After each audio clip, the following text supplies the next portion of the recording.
Good afternoon. This is Chuck Cameron with Oxford Community TV. Today, I'm having a lot of fun. We're sitting with Chuck Schneider, a man known around our parts for a lot of building and a lot of other endeavors. He's been telling me about his life, and on my life today, we'll hear a lot more. So Chuck, I want to thank you for giving me a chance to sit down and talk with you about some of the amazing stuff that turned into Chuck Schneider. My pleasure. Okay.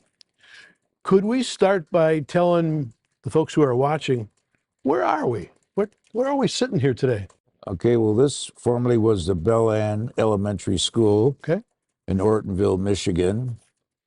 They put this addition that we're sitting in about 10 years ago, Okay. which consists of this brand new gymnasium, a couple of classrooms, a nice foyer area, and some restrooms. And I bought this in 2019 with the intent of potentially living in part of it, which I am now, and converting the rest of it into senior living. Got it. I'm 81, so I'm kind of well aware of the needs of senior people. And unfortunately, today we see the price for housing for seniors to be escalating at a very fast rate, almost to the point of lack of affordability. So the vision is to, if I get green light from the township, to convert this school into senior living and try and do it for a reasonable amount of money. Excellent. So that's the plan. So you're sitting in what was a school. It's now your place, and with the hope of repurposing it into something that could help people who at this point in their life could use a hand. Exactly. Outstanding. All right. So that's where we're sitting today. Let's go back a bunch of years and figure out some of the things that helped you to become the who that you are today. Where did you start? Where'd you grow up? Tell us a little bit about when you were a boy, your folks, where'd you go to school? Give us a little background on how you got started. Well, I had one older sister. She was 5 years older than I. My father worked for Packard Motor Car Company, and my mother was a housewife. And, we had a fairly middle-class existence. My bedroom was in the attic of our house. My father worked more than one job. We didn't have a new car very often, if ever. As a young kid, I remember sitting on a little stool in the pickup truck we had because there wasn't room for me on the seat. So I think those early years were very formative for me from the standpoint of realizing that I wanted to try and have a better life than what I had. Not that I didn't have a good life, but it was a very basic life. We didn't take vacations. We didn't go out to eat. It was just, we were just middle-class people. Got it. Where was this? So I lived on the east side of Detroit, went to Denby High School, which became famous for White Boy Rick, the big teenage drug dealer. I was a good student, both in grade school and high school. Got a lot of awards for various different endeavors that I did. I went to Michigan State. Actually, I was accepted at Michigan. I was moved in at Michigan, but then I got a letter from Michigan State that said, hey, we want you to come to Michigan State, and here's a scholarship. So I packed up my bags at U of M and headed over to Michigan State. As it turns out, my daughter went to U of M, and my son-in-law went to U of M. Yeah, got it. So, what did you study at State?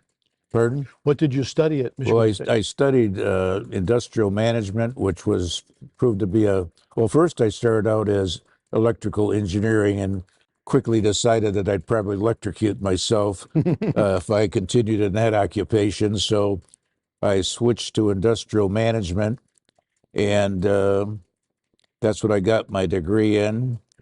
And when I graduated from Michigan State, I was fortunate enough to get a job with General Motors in the production area, which I soon decided was not for me.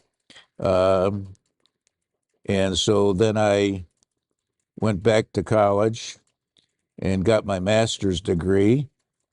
And that was somewhat interrupted by the Vietnam War because I was drafted into the military service and was in the Marine Reserve for 6 years during the Vietnam War. And so then I got out of that, I got my master's, and I went to work for the Ford Motor Company. Okay, well, And before we go into Ford, let's take a look back and say, when you were a kid, you're growing up in the East Side. I was a kid growing up in the West Side, and my dad worked in the auto plants too, so we have a little in common there. What did your dad do for Packard? well, he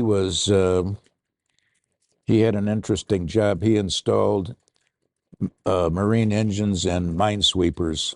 Wow. So he was a very talented guy. For some reason, I didn't get those genes. He was very mechanical, and I'm very not mechanical. I have a toolbox, but I tell people the only reason I have this toolbox is so that I have something to sit on while I'm watching somebody else do the work, because I'm not very mechanical at all. Every tool has a purpose. Apparently, your toolbox has an important purpose, Exactly. being the supervisor. That's great. So your dad's at Packard. Your mom's working at home. You have an older sister.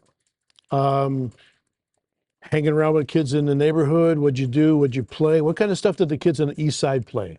Well, I really didn't hang around with too many kids because there weren't a lot of kids my age where I lived.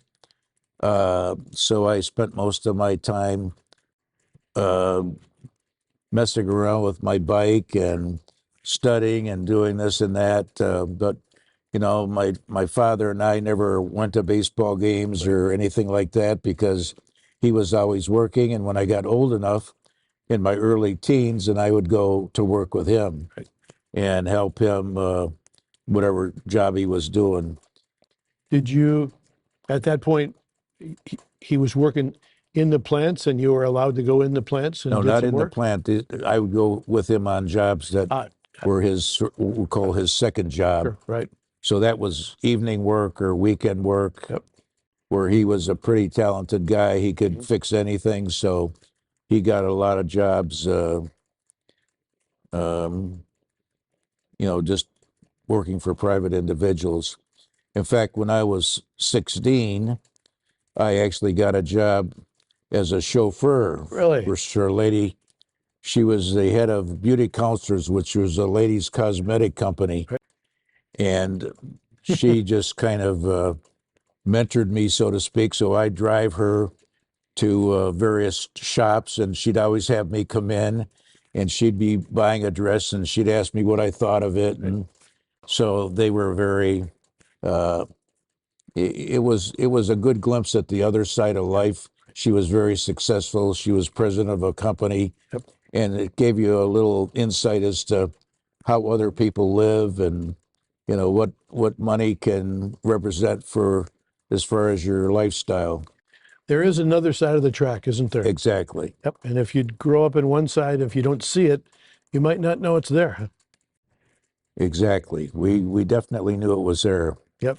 So you go through school, and now you're getting to the point where you say to yourself, "I'm going to work for Ford. I'm with GM, Vietnam," which interrupted a lot of people's lives, and now you're in the full-time work world again. We'll take a look at Ford when we come back from our break, and we'll figure out what you did there and what steps that led to for the next part of your life. Okay? Okay. All right. Thanks. Sounds good. All right.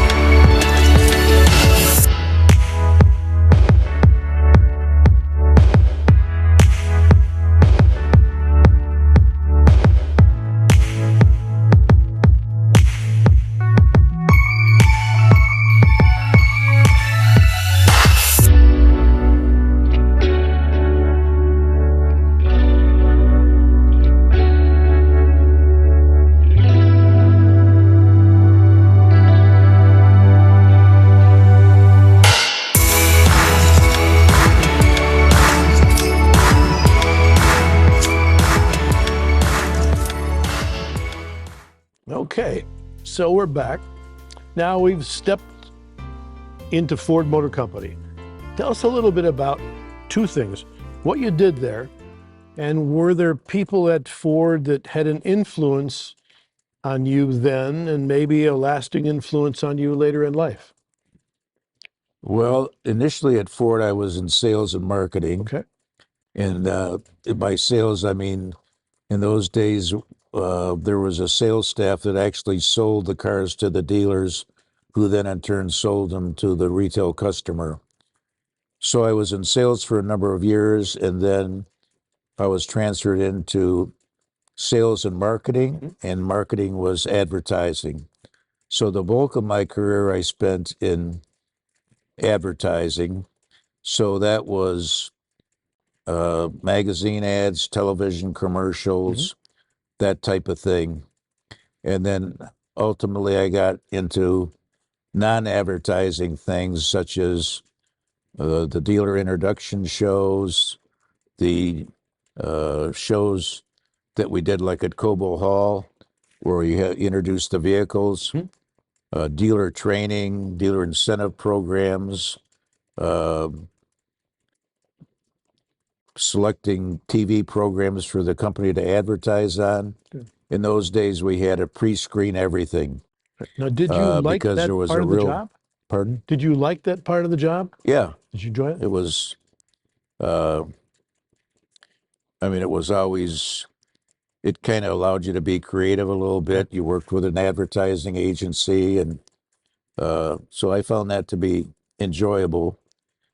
Were there people that you worked with who you'd say would have an influence on your life, either positively or I don't want to be like that guy, negatively? Well, I don't know if I'd say he has a positive influence in my life, but Edsel Ford II, Yep. I had the opportunity to work with him a couple of times, and uh, I always felt that he was a guy who was just an average guy, but he wasn't an average guy. And it always impressed me that he had a wonderful personality as far as his relationship with the dealers and employees. And he could have been somebody totally different than what he actually was. And he had confidence in the people that worked for him. Uh, he he was a good example of what you could be. Yeah. Even though he had a lot of money, he didn't flaunt it. He was just an average person, and I think that was important because you find people today who are wealthy, but they're kind of not really people that you like to be around. They're a little bit uh, just not my kind of person, you know. I believe I've met a few of those. They're pretty impressed with themselves. Yeah. Yeah, and that's So anyway, Yep. other than that, there's a whole host of people that work at Ford, and you meet a lot of people. Yeah. But as far as somebody that you really felt was a mentor or someone that you really gravitated towards, that really wasn't the case. I just didn't. But I liked Etzel a lot, Yeah. and I always felt he was a real good person to work for. You seem like a personable guy. I imagine you made friends and made connections easily in that role in sales and marketing. Was that Well, true or no? unfortunately, I had one little problem, which was called my personality, and that I was maybe not exactly the typical corporate guy because I just had difficulty accepting things that I didn't think were correct, Okay. and I was not bashful about expressing my opinion. So, if we want to use the term a yes man, that was not me, Understood. and as a result, uh, that isn't necessarily the type of personality that's going to excel in the corporate world. They're looking for people who agree, whether it's right or wrong, that they don't attempt to use any intelligence and try and correct situations. So Was there a cost to that approach of life that you took as far as your career at Ford? yes. So after I'd been with Ford for probably 12 years and was moving pretty rapidly through the company. One day I was called into a meeting with a couple of senior executives that I had never met before, and they indicated to me that they felt it was appropriate for them to advise me that they didn't consider me to be vice presidential material in the company, and they just wanted to let me know that doesn't mean that I wasn't going to progress through the company. It just meant I wasn't going to potentially reach the level that I might be anticipating. So that year, I made $1 million outside the Ford Motor Company. I was 37 years old, and that was my first $1 million I made. That must have been a surprise to some of the folks in the corporate world. Pardon? That must have been a surprise to some of the folks in the Well, corporate they world. didn't know I made the $1 million. I see. Right. Got it. That wasn't something I was publicizing. I see. All right. But you stayed with Ford. Yeah, I had a daughter that was born with an aortic heart defect. She's had 3 open hearts. Mm-hmm. She's 50 years old now. Her life expectancy is questionable because of her age and so forth. But she has a very positive outlook on life, and she's very smart. She went to U of M, graduated with a degree in international business and French. And so she's done very well. Got it. And I have a son who's 2 years younger. He lives here in Michigan, and he's very successful. So my kids have done fine. Good. And I've had 2 wives and 3 fairly long-term relationships with women. All right. And each of those was a learning experience. And, you learn from every person you have a relationship with.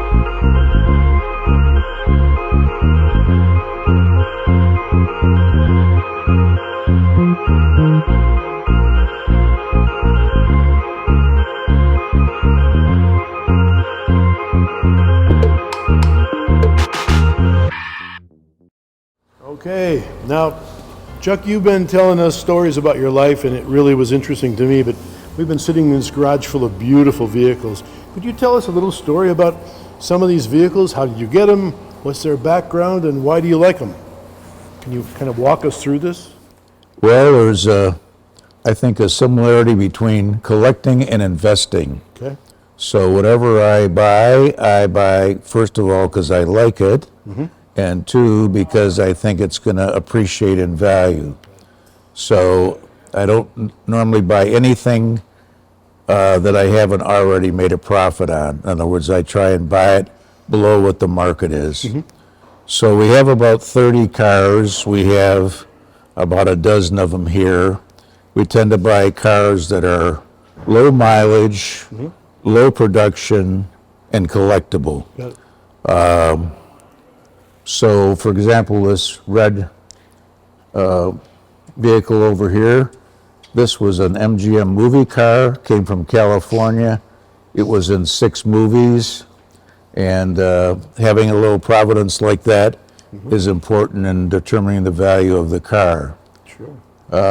Here we have a sign, Max Seafood, that came from Massachusetts, because I love neon signs. They're a really fast appreciating commodity these days. Okay. I mean, tens of thousands of dollars are being spent on neon signs particularly. It's amazing. Well, how about this beautiful thing? This is a 1934 Buick. You compare this car to a Ford, it's much larger, more horsepower. I'm really a sucker for three-window coupes, which is what this car is, If you're gonna walk, I'll just drag your thing behind you. with dual fender mounts. So just a real nice car. Solid. And this is a 42 Lincoln Continental. They only made this car in 42 with a 24 karat gold dash. So they're pretty collectible. They only made 136 of these cars. That isn't many. And now we're talking 42. So what is that, 80 years ago? Yes, sir. Not many left. We're standing in a line here of a bunch of Dodgem cars. When people were kids, they probably rode these. These are becoming very collectible. People take these and they power them up, so they put a motor in them, and they drive them around at car shows and have their grandkids ride in there with them. So if this is a powered up car and looking good, all restored, this could sell for $25,000. And then we have a 37 Cadillac three-window coupe. Doesn't have dual fender mounts, but once again, a really rare car. Hard to find. What makes it a rare car? The fact that it's a business coupe and it's three-window. Those were they only produced those in small quantities because they were specifically designed for salesmen. So typically they were a base car with no back seat and a big trunk. Because in those days, 1937, when the salesman went to sell something, it was in his car what he was selling. And there was no Amazon. You know, if you were buying some soap or you were buying some dry goods, he had it in his car. It's right there. It's in the trunk. And when he was done with his day, he'd go back and fill his trunk up again. So this is a 50 Studebaker. They made a 6-cylinder and an 8-cylinder. The 8-cylinder, which is called a Commander, is more desirable, but a lot harder to find. So this is a 6-cylinder. This is called a Starlight Coupe. And once again, you'll see it doesn't have much seating for people in the back. This green car is a 36 Chevrolet. It's called a Foreman's Coupe. There's probably 6 of those in existence. This is where Chevrolet at the factory took the trunk lid off a car and they built a pickup box and put it in the place of where the trunk would normally go. Sure. And they called it a Foreman's Coupe. It's in their brochures. But here again, 36, we're talking a long time ago, and there's just hardly any of them left. The shortest bed pickup truck that ever was, huh? Yes. And then next to us is a Stutz Blackhawk. They were the rage in the 70s. That's a 76. It's got 15,000 miles on it. I like low mileage cars. So this is Elvis Presley had 3 of these. Dean Martin, Jerry Lewis, all these people from Hollywood. So this car, the body was made in Italy, and then it used an American frame and powertrain. Beautiful beast. Really hard to find in this condition because, boy, the ones that are out there, they are rough. This is a 52 Hudson Hornet. Hudson Hornet was really famous in the 50s for its ability to win races. This is a rare model. It's a hardtop. They call it a Hollywood. So this has a 302 or 308 engine with dual carburetors and just another really nice car. Over here, we're in the process of putting up a bar. It's 29 feet long, about 14 feet high. There's mirrors that go in those 3 slots that are vacant right now that we're working on. Very hard to find. I've had 3 of these. In the old days, 40 years ago, 50 years ago, there were a lot of these in saloons and bars, but now where we're at here today, they're just harder than heck to find. Where did this come from? This came from Illinois. Okay.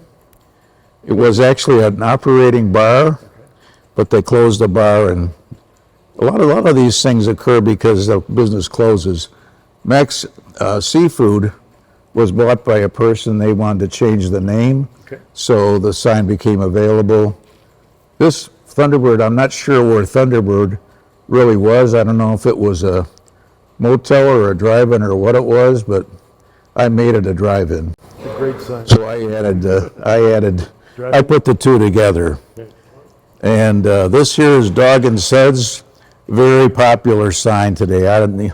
People just really want Dog and Suds. So the last Dog and Suds like that sold for $54,000. Okay. And then below that is a race car that raced at the Bonneville Salt Flats in 1991, set a record, 216 miles an hour. Has slightly under 600 horsepower. That car is 30 years old, and look at it today. It's beautiful. That's perfect. It does look perfect, and the man that I bought it from, he made it perfect. He built it, and actually, like so many people, his health isn't good, and he was really interested in who was going to get this car because he's been the keeper of it for 30 years. That's quite an honor. Lastly, how about this beautiful yellow thing we're standing next to? What's the story? Well, I bought this from a dealer in Evansville, he was in Indiana, forget the town now, Greenwood, Indiana. And he collects race cars, so I was a little surprised that he wanted to sell this car because it's an original 54 Dodge pace car. It's hard to believe that this was a pace car, a convertible. It's got a Continental kit. So obviously they weren't going real fast in 54 at Indy because this isn't what I call a very high performance car, but it was the pace car. And he has a very large race car collection, and it's just, when you, just like me, you get to a point where you want something and something's got to go because you just don't have the room to keep everything. But this is in really great shape. It's 54, so what is that? That's 60, 70 years A old. lot of years. That's when the two of us in this room were boys. Yeah, so then over here, sort of leaning together, that's really a barber shop bar. It's a 2-station, and so we're going to put that up. So you'd put 2 barber chairs in front of that. Sure. And Well, we're going to have to do this. We're going to wrap this up. We thank you so much for taking some extra time to walk us through your amazing collection. I'm in hog heaven. These are beautiful cars, and I want to thank you for Well, with us. well, one of these days, as soon as we get this all organized, we're going to have it open so people can come in and see what we have. And, we're kind of moving off into another little direction now. We bought a couple of boats, so we're going to bring a couple boats in here.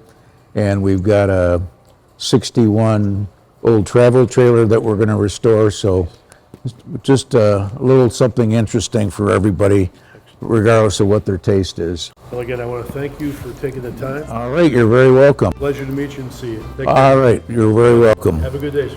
Thank you. What a pleasure.